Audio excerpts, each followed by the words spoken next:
9.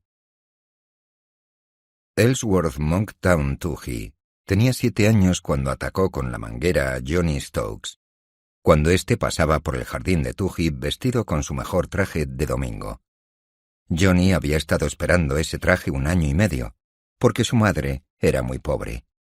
Ellsworth no fue sigiloso ni se escondió.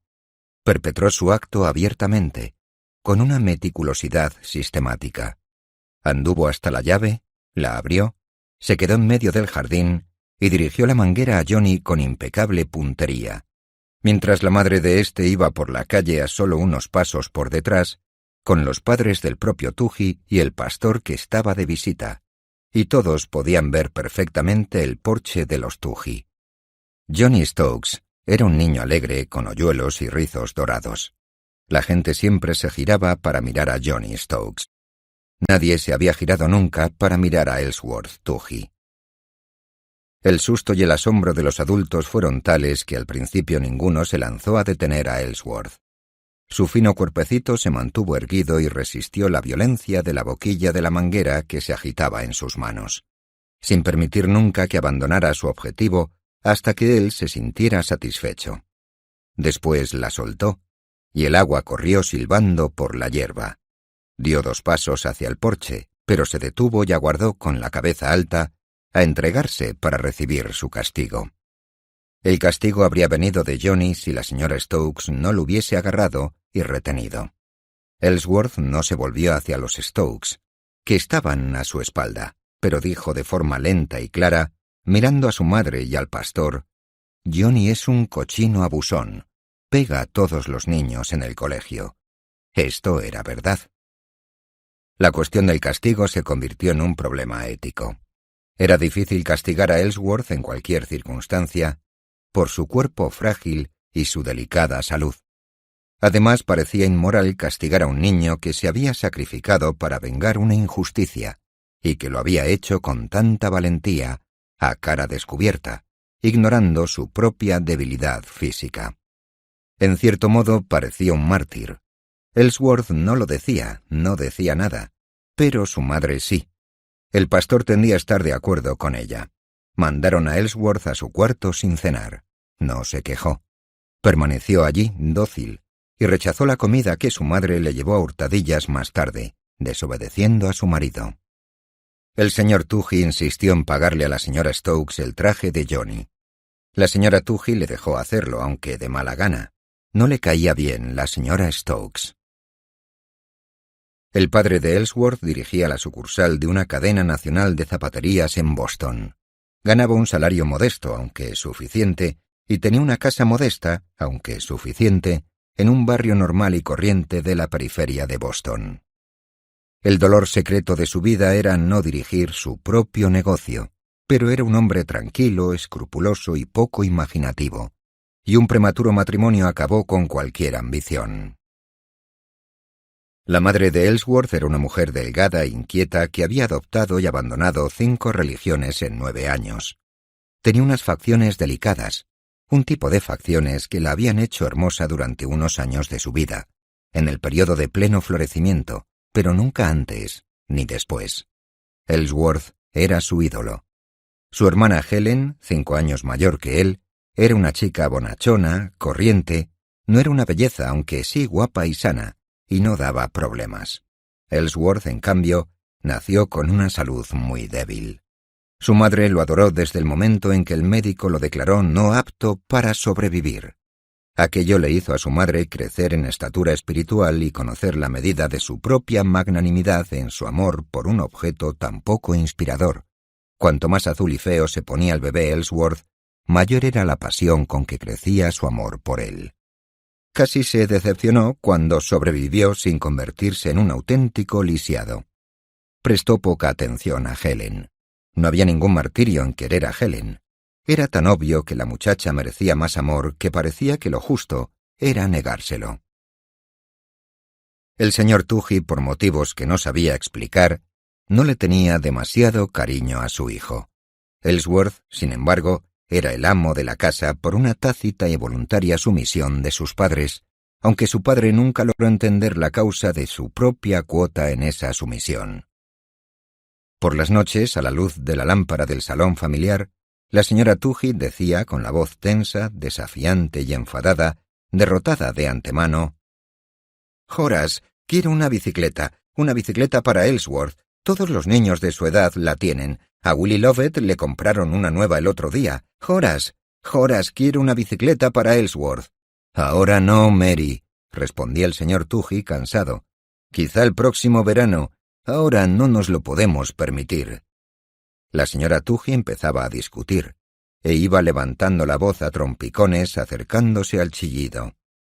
«Mamá, ¿para qué?», decía Ellsworth, con su rica voz, dulce y clara, y aunque era más baja que la de sus padres, los interrumpía y tomaba el mando de forma extrañamente persuasiva. «Hay muchas cosas que necesitamos más que una bicicleta. ¿Qué te importa Willy Lovett? No me cae bien Willy. Willy es un idiota. Willy se lo puede permitir porque su papá tiene su propia tienda de textiles. Su papá es un presumido. No quiero una bicicleta». Cada una de esas palabras era cierta, y Ellsworth no quería una bicicleta, pero el señor Toohey lo miraba extrañado, preguntándose qué le hacía decir aquello. Veía cómo los ojos de su hijo lo miraban inexpresivos desde detrás de sus pequeñas gafas. Los ojos no mostraban dulzura, ni reproche ni malicia, ninguna expresión. El señor Toohey sentía que debía estarle agradecido a su hijo por su comprensión, aunque ojalá el niño no hubiese mencionado esa parte de la tienda propia. Ellsworth no tuvo la bicicleta, pero era objeto de una cortés atención en la casa y de una solicitud respetuosa, tierna y culpable de su madre, e incómoda y suspicaz de su padre. El señor Toohey hacía lo que fuera con tal de no verse obligado a conversar con Ellsworth, lo que a la vez le hacía sentirse estúpido y enfadarse por ese temor. «Horace, quiero un traje nuevo para Ellsworth. Hoy he visto uno en un escaparate y he...» «Mamá, tengo 4 trajes, ¿para qué necesito otro? No quiero parecer tonto como Pat Noonan, que se lo cambia cada día. Eso es porque su papá tiene su propia heladería. Pat es un presumido, como las chicas con la ropa. No quiero ser una nenaza». Ellsworth, pensaba la señora Toohey a veces, feliz y asustada, va a ser un santo. No le importan las cosas materiales, ni un poco. Esto era verdad. A Ellsworth no le importaban las cosas materiales. Era un muchacho delgado y pálido que padecía del estómago, y su madre tenía que vigilar su dieta, así como su tendencia a los catarros. Su sonora voz resultaba asombrosa por su débil constitución. Cantaba en el coro, donde no tenía rival. En el colegio era un alumno modélico. Siempre se sabía sus lecciones. Tenía los cuadernos más pulcros, las uñas más limpias, le gustaba la escuela dominical y prefería leer a los juegos atléticos, donde no tenía ninguna posibilidad.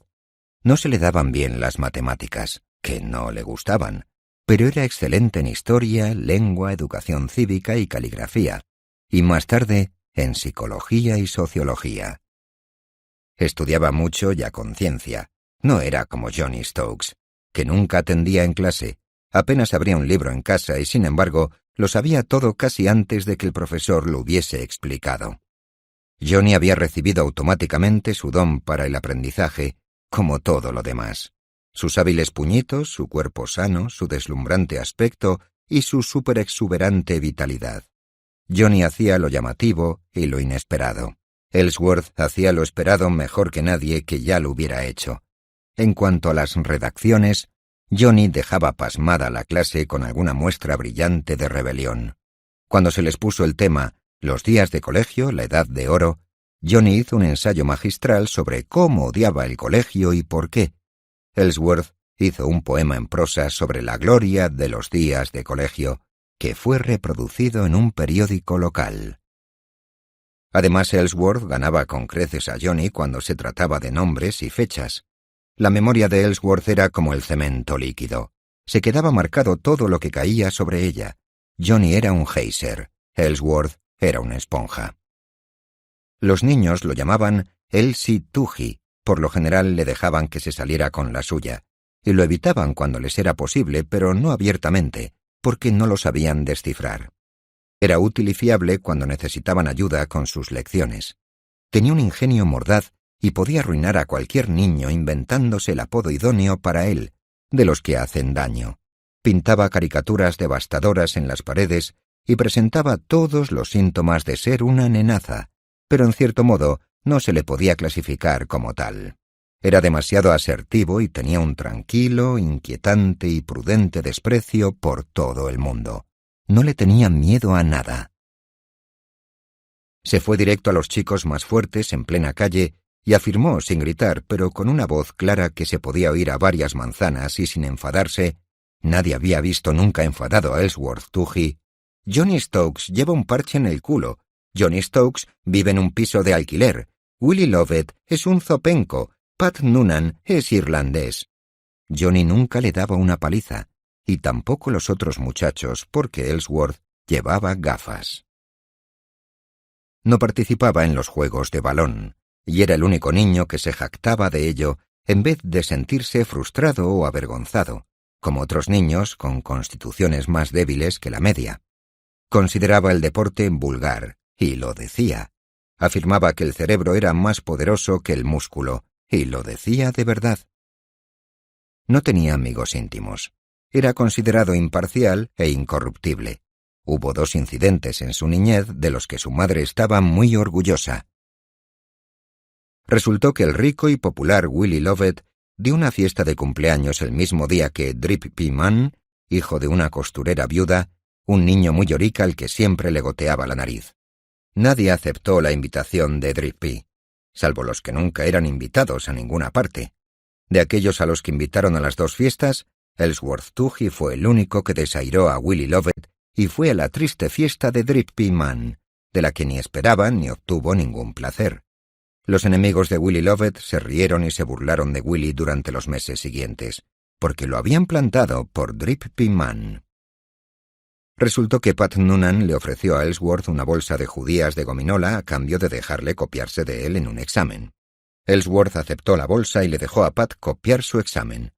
Una semana después, Ellsworth fue a ver a la maestra, sacó la bolsa de gominolas intacta, la dejó en su mesa y confesó su delito, sin delatar al otro culpable. Ninguno de los esfuerzos para sacarle el nombre le hicieron cambiar de postura. Ellsworth guardó silencio, y solo explicó que el otro chico culpable era uno de los mejores alumnos y que no podía sacrificar el expediente del otro chico por las exigencias de su propia conciencia. Fue el único al que castigaron a quedarse 2 horas al final de la clase. Después la maestra tuvo que olvidarse del asunto y dejar las notas como estaban. Pero aquello sembró sospechas sobre las notas de Johnny Stokes, Pat Noonan y todos los mejores alumnos de la clase, excepto Ellsworth Toohey. Ellsworth tenía 11 años cuando murió su madre. Su tía Adeline, hermana de su padre y soltera, se fue a vivir con ellos para llevar la casa de los Toohey. La tía Adeline era una mujer alta y capaz, con mucho sentido práctico y cara de caballo. El dolor secreto de su vida era que nunca había inspirado una historia de amor. Helen fue de inmediato su favorita. Consideraba a Ellsworth un diablillo salido del infierno. Pero Ellsworth nunca flaqueó en su seria cortesía hacia la tía Adeline. Se lanzaba de un salto a recogerle el pañuelo. Le arrimaba la silla cuando tenían visitas, sobre todo cuando era masculina.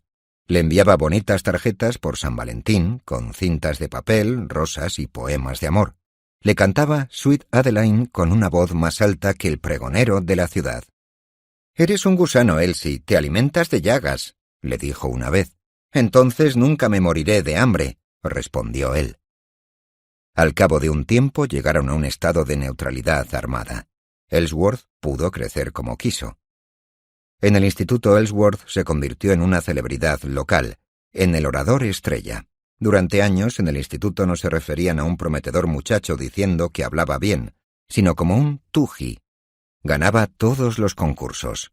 Después los miembros del público hablaban de ese hermoso muchacho.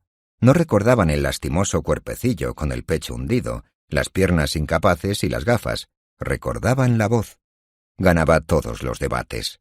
Podía demostrar cualquier cosa. Una vez, tras vencer a Willie Lovett con la afirmación de que la pluma es más poderosa que la espada, retó a Willie a intercambiar posturas. Él adoptó la contraria y volvió a ganar. Hasta los 16 años Ellsworth se sintió atraído por el oficio de pastor. Pensaba mucho en la religión. Hablaba sobre Dios y el espíritu. Leía mucho sobre el tema. Leyó más libros de historia de la Iglesia que sobre la sustancia de la fe.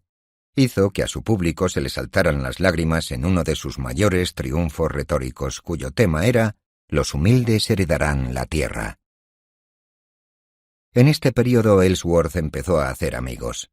Le gustaba hablar de la fe, y encontró gente a la que le gustaba escuchar, aunque descubrió que los chicos más listos, fuertes y capaces de la clase no sentían la necesidad de escuchar, ni sentían que lo necesitaran a él para nada. Pero los que sufrían y los desfavorecidos recurrían a él. Drippy Man empezó a seguirlo con la silenciosa devoción de un perro. Billy Wilson perdió a su madre y aparecía por las noches en casa de los Toohey para sentarse con Ellsworth en el porche, a escucharlo, tiritando de vez en cuando sin decir nada, con los ojos muy abiertos, secos y suplicantes. Skinny Dix tenía poliomielitis y yacía en la cama, mirando la esquina de su calle por la ventana, esperando a Ellsworth. Rusty Hazelton suspendió los exámenes y se quedó sentado muchas horas llorando con la fría y firme mano de Ellsworth en su hombro. Nunca estuvo claro si todos descubrieron a Ellsworth o Ellsworth los había descubierto a ellos. Parecía funcionar más bien como una ley de la naturaleza. Así como la naturaleza aborrece el vacío, el dolor y Ellsworth Toohey se atraían mutuamente. Su rica y bella voz les decía: «Es bueno sufrir, no te quejes, aguanta, doblégate, acéptalo y da gracias a Dios por haberte hecho sufrir, porque esto te hace mejor que las personas que se ríen y son felices. Si no lo entiendes, no trates de entenderlo. Todo lo malo proviene de la mente, porque la mente hace demasiadas preguntas. La bendición es creer, no entender. Así que si no has aprobado los exámenes, alégrate. Eso significa que eres mejor que los chicos listos que piensan demasiado y con demasiada facilidad». La gente decía que era conmovedor cómo los amigos de Ellsworth se aferraban a él. Después de pasar un rato en su compañía, ya no podían pasar sin él. Era como una drogadicción. Ellsworth tenía 15 años cuando dejó pasmado al profesor de lectura de la Biblia con una extraña pregunta. El profesor había estado desarrollando este tema. ¿De qué le sirve al hombre ganar el mundo entero si pierde su alma? Ellsworth preguntó: ¿entonces, para ser rico de verdad, el hombre debe coleccionar almas? El profesor estaba a punto de preguntarle a qué diablo se refería, pero se controló y le preguntó a qué se refería. Ellsworth no lo aclaró. A los 16 años, Ellsworth perdió el interés en la religión. Había descubierto el socialismo. Su transición escandalizó a la tía Adeline. «En primer lugar, es una blasfemia y una bobada», dijo ella. «En segundo lugar, no tiene sentido. Me sorprendes, Elsie. Los pobres de espíritu, vale, pero ¿los pobres a secas? Eso no es nada respetable. Además, no das el tipo. No estás hecho para causar grandes problemas. Solo pequeños problemas. Algo no va bien ahí dentro, Elsie. No encaja. No das el tipo». «En primer lugar, mi querida tía, no me llames Elsie. En segundo lugar, te equivocas». El cambio pareció sentarle bien a Ellsworth. No se convirtió en un fanático agresivo. Se volvió más amable, tranquilo y moderado. Su consideración por los demás era más atenta. Era como si algo le hubiese recortado los bordes nerviosos de su personalidad y le hubiese dado una nueva seguridad en sí mismo. Los que lo rodeaban empezaron a apreciarlo. La tía Adeline dejó de preocuparse. Su interés en las teorías revolucionarias no parecía tener consecuencias prácticas. No se afilió a ningún partido político. Leyó mucho y acudió a algunos mítines sospechosos, donde habló una o dos veces no muy bien, pero sobre todo se sentaba en una esquina a escuchar, observar y pensar. Ellsworth fue a Harvard. Su madre le había dejado un seguro con ese propósito específico. En Harvard, su rendimiento académico fue superlativo. Se especializó en historia. La tía Adeline esperaba que hiciera economía o sociología, porque en parte temía que acabara siendo asistente social. No fue así. Se había absorbido por la literatura y las bellas artes. Esto la desconcertó un poco. Era una nueva faceta. Nunca había mostrado ninguna tendencia especial en esa dirección. «No eres de los artísticos, Elsie, no te pega», dijo. «Te equivocas, tita», dijo él.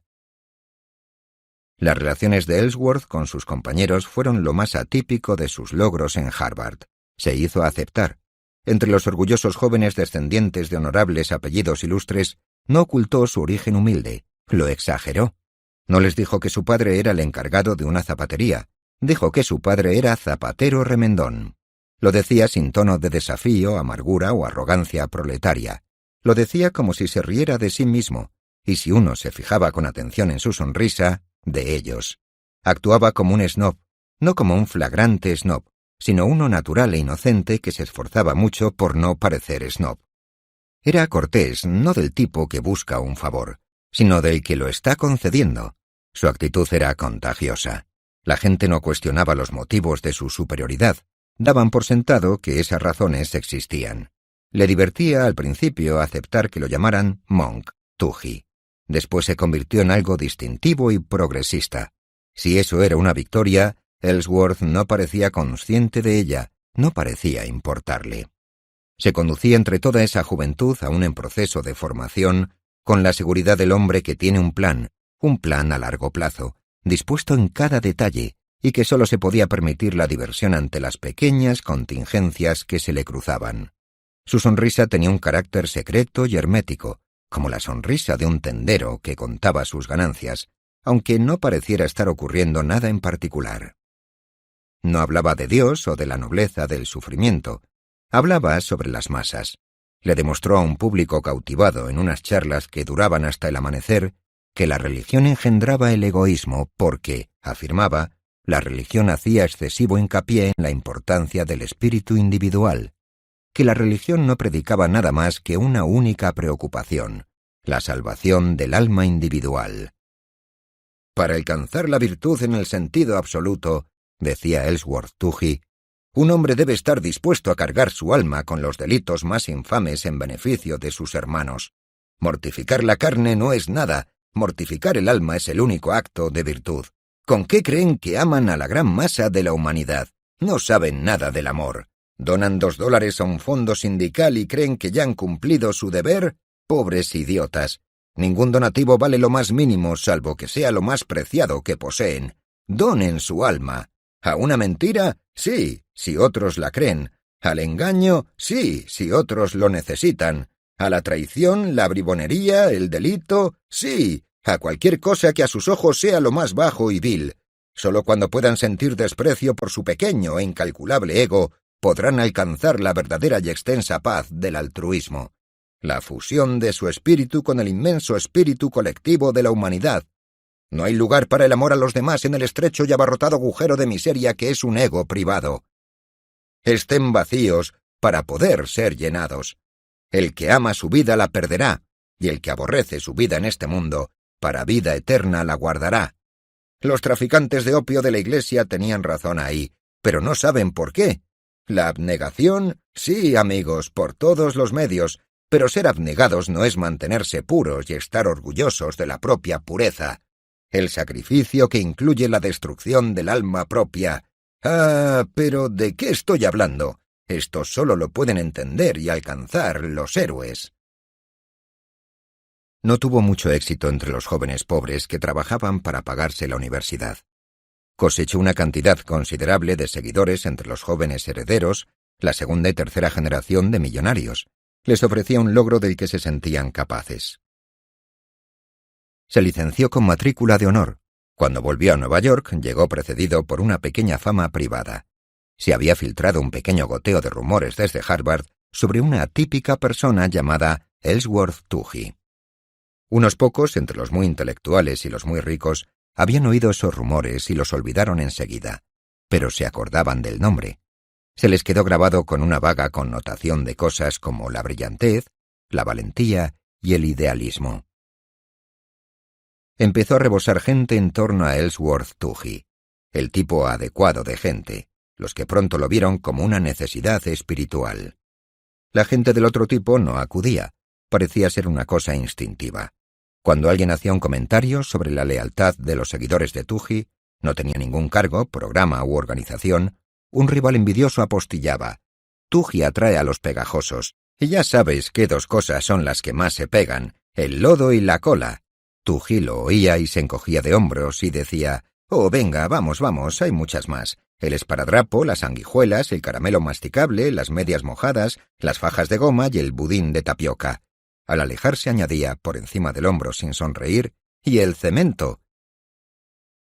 Obtuvo su título de máster en una universidad de Nueva York y escribió una tesis, Patrones colectivos en la arquitectura urbana del siglo XIV. Se ganaba la vida de una forma ajetreada, variada y dispersa. Nadie podía seguir la pista de sus actividades. Ocupó el puesto de orientador de estudios en la universidad. Reseñó libros, obras de teatro y exposiciones de arte. Escribió artículos y dio algunas conferencias a públicos pequeños y anónimos. En su trabajo se manifestaban ciertas tendencias. Cuando criticaba libros, se decantaba por las novelas ambientadas en el campo más que por las ambientadas en la ciudad, por los mediocres más que por los talentosos, por la enfermedad más que por la salud. Había un brillo especial en su escritura cuando se refería a las historias sobre la gente común y humano era su adjetivo favorito. Prefería el estudio de los personajes a la acción y la descripción al estudio de los personajes.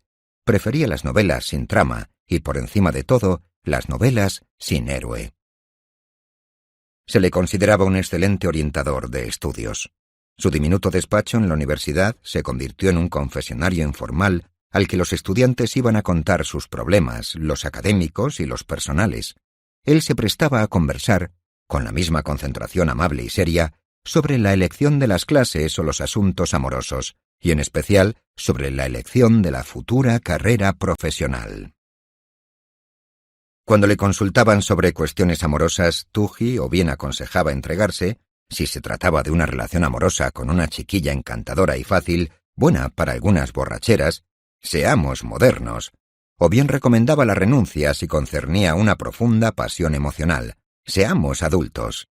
Cuando llegaba una joven para confesar un sentimiento de vergüenza tras alguna experiencia sexual considerada indecente, Toohey le decía, para levantarle el ánimo, «Pues muy bien que has hecho, hay dos cosas de las que debemos deshacernos enseguida en la vida, el sentimiento de superioridad personal y la exagerada reverencia al acto sexual». La gente advertía que Ellsworth Toohey apenas dejaba que un muchacho emprendiera la carrera que había elegido. «No, yo no estudiaría Derecho si fuese tú. Te lo tomas con demasiada tensión y pasión. La devoción histérica a la carrera no genera felicidad ni éxito. Es más sabio elegir una profesión en la que puedas mantener la calma, la cordura y la objetividad. Sí, aunque la odies, te hace poner los pies en la tierra. No, yo no te aconsejaría seguir con la música. El hecho de que te resulte tan natural es una señal clara de que tu talento es solo superficial. Ese es justo el problema, que te encanta. ¿No crees que parece una razón pueril? Desiste. Sí, aunque te cause un dolor infernal. No, lo siento, me gustaría mucho decir que me parece bien, pero no. Cuando pensaste en la arquitectura, fue una decisión puramente egoísta, ¿verdad? ¿Has considerado alguna vez algo que no fuese la satisfacción de tu propio ego? Pero la carrera de un hombre concierne a toda la sociedad. Debes preguntarte primero dónde puedes ser más útil a tu prójimo. No es lo que tú puedas obtener de la sociedad, es lo que le puedes dar. Y en lo que respecta a las oportunidades de dar servicio, no hay un empeño comparable al de un cirujano. Dale una vuelta.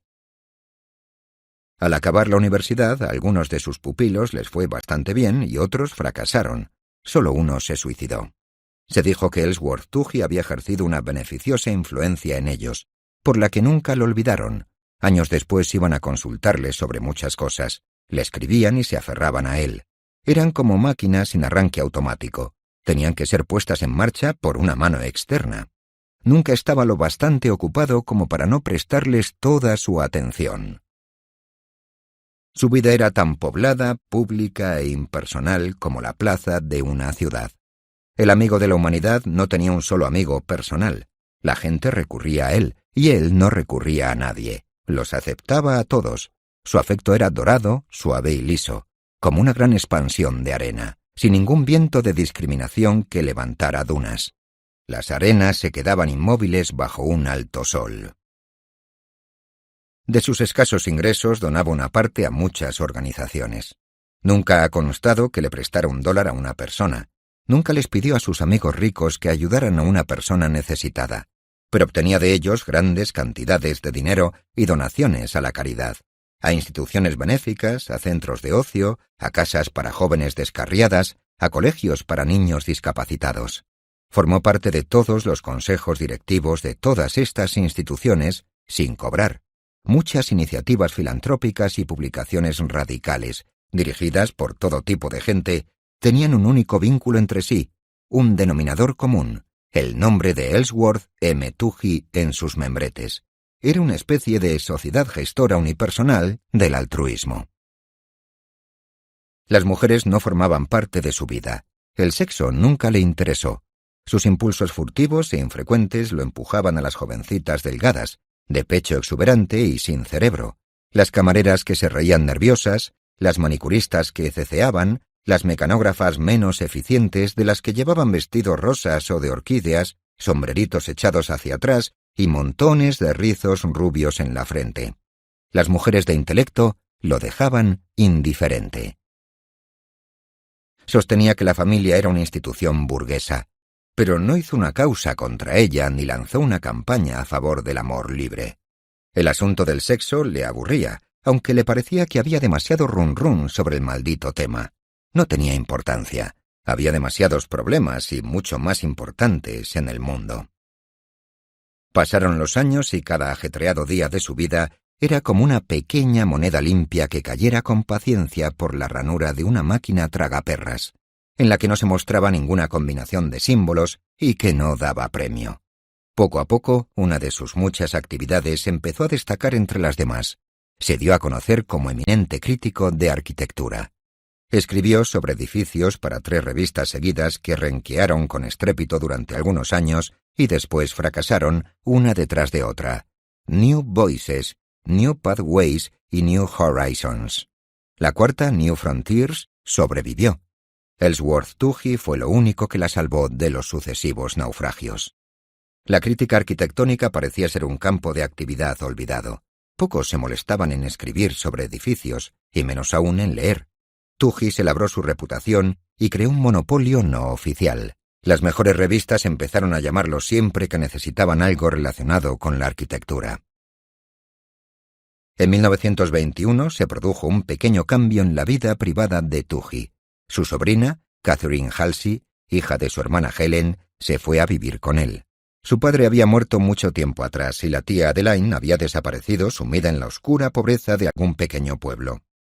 Cuando murieron los padres de Catherine, no había nadie más para hacerse cargo de ella. Toohey no tenía la intención de mantenerla en su propia casa, pero cuando ella se bajó del tren en Nueva York, su carita humilde le pareció hermosa, como si el futuro se abriera ante ella y el resplandor ya le bañara la frente, como si estuviese ansiosa, orgullosa y dispuesta a ir a su encuentro. Fue uno de esos escasos momentos en que la persona más humilde sabe de repente lo que significa sentirse el centro del universo, y saberlo hace que sea más bello, y el mundo, a ojos de quienes lo presencian, parece un lugar mejor por tener ese centro. Ellsworth Toohey lo vio y decidió que Catherine se quedaría con él. En 1925 apareció Sermones en Piedra, y con él la fama. Ellsworth Toohey se puso de moda. Las anfitrionas intelectuales se peleaban por él. A algunos no les gustaba y se reían de él, pero reírse de Ellsworth Toohey daba muy poca satisfacción, porque él siempre era el primero en hacer los comentarios más hilarantes sobre sí mismo. Una vez, en una fiesta, un comerciante engreído y tosco escuchó durante un rato las serias teorías sociales de Toohey, y dijo con complacencia: «Bueno, yo no sé mucho sobre esas cosas intelectuales, yo juego en la bolsa. Yo juego en la bolsa del espíritu y especulo a la baja». La consecuencia más importante de Sermones en Piedra fue el contrato de Toohey para escribir una columna diaria para el Banner de Nueva York, de Gail Wynand. El contrato supuso una sorpresa para los seguidores de ambos lados y al principio enfadó a todo el mundo. Toohey se había referido a Wynand con frecuencia y no de forma respetuosa. Los periódicos de Wynand se habían referido a Toohey con todos los calificativos publicables. Pero los periódicos de Wynand no tenían ninguna política editorial, salvo la de reflejar la mayor cantidad posible de los mayores prejuicios. Y esto le daba una dirección errática, aunque reconocible, hacia lo incoherente, lo irresponsable, lo trivial y lo sensiblero. Los periódicos de Wynand estaban contra el privilegio y el hombre común, pero de una manera respetable que no podía ofender a nadie. Sacaban a la luz los monopolios, cuando querían, y apoyaban huelgas, cuando querían, y viceversa. Condenaron a Wall Street y condenaron el socialismo, y clamaron por las películas decentes, todo con el mismo entusiasmo. Eran estridentes y vocingleros, pero en el fondo eran unos aburridos moderados. Ellsworth Toohey era un fenómeno demasiado extremo como para encajar bajo la portada del Banner. Pero el Banner tenía los mismos remilgos con su plantilla que con su política editorial. Incluía a todo el que pudiera complacer al público o cualquier gran sección que lo hiciera. Se decía, Gail Wynand no le hace ascos a nada. Ellsworth Toohey tuvo un gran éxito, y el público se interesó de pronto en la arquitectura. El Banner no tenía autoridad en la arquitectura, así que el Banner consiguió a Ellsworth Toohey. Era un simple silogismo. Así es como nació una vocecita. El Banner anunció así su aparición. El lunes el Banner les presentará un nuevo amigo, Ellsworth M. Toohey, cuyo chispeante libro, Sermones en Piedra, han leído y disfrutado todos ustedes. El nombre del señor Toohey se alza en defensa del gran oficio de la arquitectura. Él les ayudará a entender todo lo que quieran saber sobre las maravillas de la construcción moderna. Estén atentos a una vocecita, el lunes, en exclusiva para el Banner de Nueva York. Se omitió el resto de las cosas que defendía el señor Toohey. Ellsworth Toohey no lo anunció ni se lo explicó a nadie. No hizo caso de los amigos que se quejaban de que se había vendido. Simplemente se puso a trabajar. Dedicó una vocecita a la arquitectura una vez al mes. El resto del tiempo la voz de Ellsworth Toohey decía lo que quisiera decir a millones de lectores. Toohey era el único empleado de Wynand que tenía un contrato que le permitía escribir lo que le placiera. Había insistido en ello. Todos lo consideraban una gran victoria, excepto Ellsworth Toohey. Se dio cuenta de que eso podía significar una de dos cosas. O Wynand se había rendido con respeto al prestigio de su nombre, o Wynand lo despreciaba demasiado como para tomarse la molestia de contenerlo. Una vocecita nunca parecía decir nada peligrosamente revolucionario, y rara vez algo político. Solo predicaba opiniones sobre las cuales la mayoría de la gente sentía que estaba de acuerdo. El altruismo, la fraternidad, la igualdad. Prefiero ser amable a llevar razón. La misericordia es superior a la justicia, a pesar de los frívolos de corazón que sostienen lo contrario. En términos anatómicos y tal vez de otro tipo, el corazón es nuestro órgano más valioso, el cerebro es una superstición. En los asuntos espirituales hay una sencilla prueba infalible. Todo lo que provenga del ego es el mal, y todo lo que provenga del amor por los demás es el bien. Servir es la única insignia de la nobleza. No veo nada ofensivo en el concepto del fertilizante como el símbolo más elevado de los destinos del hombre. Es el fertilizante lo que produce el trigo y las rosas. El peor canto popular es superior a la mejor sinfonía. Un hombre más valiente que sus hermanos los está insultando de forma implícita. Aspiremos a que no haya virtud que no se pueda compartir. Aún no he visto un genio o un héroe que al quemarse con un fósforo encendido sienta menos dolor que sus hermanos anónimos y corrientes. El genio es una exageración de las proporciones, como la elefantiasis. Se han de considerar ambos como una enfermedad. Todos somos hermanos bajo la piel, y yo, por ejemplo, estaría dispuesto a despellejar a la humanidad para demostrarlo. En las oficinas del Banner, Ellsworth Toohey era tratado con respeto y lo dejaban tranquilo. Se murmuraba que Gail Wynand no le caía bien, porque siempre era muy correcto con él. Alba Scarrett se relajaba hasta el punto de la cordialidad, pero guardaba una precavida distancia. Había un equilibrio tácito y vigilante entre Toohey y Scarrett. Se entendían el uno al otro. Toohey no intentó acercarse a Wynand por ningún medio. Toohey parecía indiferente a todos los que tuvieran alguna relevancia en el Banner y en su lugar se concentró en los demás. Organizó un club de empleados de Wynand. No era un sindicato, solo un club. Se reunía una vez al mes en la biblioteca del Banner. No hablaban de salarios, horas de trabajo o condiciones laborales, ni tenían ningún programa. La gente se conocía entre sí, hablaban y escuchaban discursos. Ellsworth Toohey pronunciaba la mayoría de los discursos. Hablaba sobre nuevos horizontes y sobre la prensa como la voz de las masas. Gail Wynand apareció una vez en una reunión. Entró por sorpresa a mitad de una sesión. Toohey sonrió y lo invitó a unirse al club. diciendo que cumplía los requisitos. Wynand no se unió. Se sentó a escuchar media hora, bostezó, se levantó y se marchó antes de que acabara la reunión. Alba Scarrett le agradecía a Toohey que no intentara meterse en su terreno, en las cuestiones importantes sobre la política del periódico. Para devolverle la cortesía, Scarrett dejaba que Toohey le recomendara nuevos empleados cuando había una vacante que cubrir, en especial si el puesto no era importante. Por lo general, a Scarrett le daba igual, pero a Ellsworth no, aunque solo se tratase del chico de los recados. Los que Toohey recomendaba obtenían el puesto. La mayoría eran jóvenes, descarados, competentes y de mirada esquiva que estrechaban la mano con desgana. Tenían otras cosas en común, pero esas no eran tan visibles. Había varias reuniones mensuales a las que Toohey acudía con regularidad. La del Consejo de Constructores de Estados Unidos, la del Consejo de Escritores de Estados Unidos, la del Consejo de Artistas de Estados Unidos. Los había organizado todos él. Lois Cook era la presidenta del Consejo de Escritores de Estados Unidos. Se reunía en el salón de su casa en Bowery. Ella era el único miembro famoso. El resto lo conformaban una mujer que jamás usaba mayúsculas en sus libros, un hombre que nunca usaba comas, un joven que había escrito una novela de 1000 páginas sin una sola letra O, otro joven que escribía poemas sin rima ni métrica, un hombre con barba que era muy sofisticado y lo demostró utilizando toda clase de palabras malsonantes en una de cada 10 páginas de su manuscrito, una mujer que imitaba a Lois Cook, solo que su estilo era menos claro y cuando se le pedían explicaciones decía que así sonaba la vida para ella, a través del prisma de su subconsciente.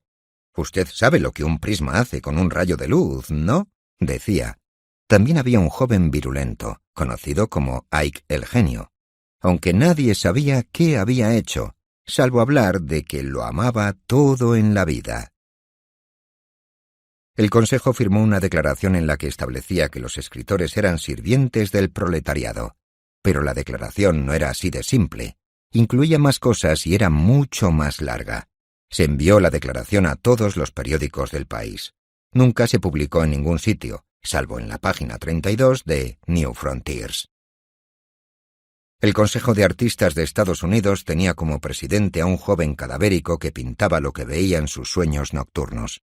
Había un muchacho que no empleaba lienzo, pero hacía cosas con jaulas de pájaros y metrónomos, y otro que descubrió una nueva técnica de pintura. Ennegrecía una hoja de papel y luego pintaba con una goma de borrar. Había una robusta dama de mediana edad que pintaba con el subconsciente. Decía que nunca se miraba la mano y no tenía ni idea de lo que ésta hacía. Su mano, afirmaba, era guiada por el espíritu de su difunto amante, al que nunca había conocido en la tierra. Allí no hablaban tanto del proletariado, solo se rebelaban contra la tiranía de la realidad y del objetivo. Algunos amigos le señalaron a Ellsworth Toohey que pecaba de incoherencia, que él era un profundo detractor del individualismo, decían, mientras que todos esos escritores y artistas suyos eran, todos y cada uno de ellos, rabiosos individualistas. ¿De verdad lo cree?, decía Toohey con una insulsa sonrisa. Nadie se tomaba estos consejos en serio. La gente hablaba de ellos porque daba vida a las conversaciones. Eran tal tomadura de pelo, decían, que sin duda no podían hacer ningún daño. ¿De verdad lo creen?, decía Toohey. Ellsworth Toohey había cumplido los 41 años. Vivía en un distinguido apartamento que parecía modesto en comparación con el volumen de los ingresos que habría manejado de haberlo deseado. Le gustaba aplicarse a sí mismo el adjetivo de conservador en solo un aspecto, en su buen gusto conservador para la ropa. Nadie le había visto nunca perder los estribos. Su actitud era inmutable. Eran los mismos en una fiesta, en un mitin sindical, en el estrado durante sus conferencias, en el baño o durante las relaciones sexuales. Fría, serena, divertida y ligeramente condescendiente. La gente admiraba su sentido del humor. Era un hombre que podía reírse de sí mismo, decían. «Soy una persona peligrosa. Alguien debería prevenirte sobre mí», le decía a la gente con el tono de quien dice la cosa más absurda del mundo. De todos los muchos títulos que le otorgaron, él prefería uno: Ellsworth Toohey, el humanitario.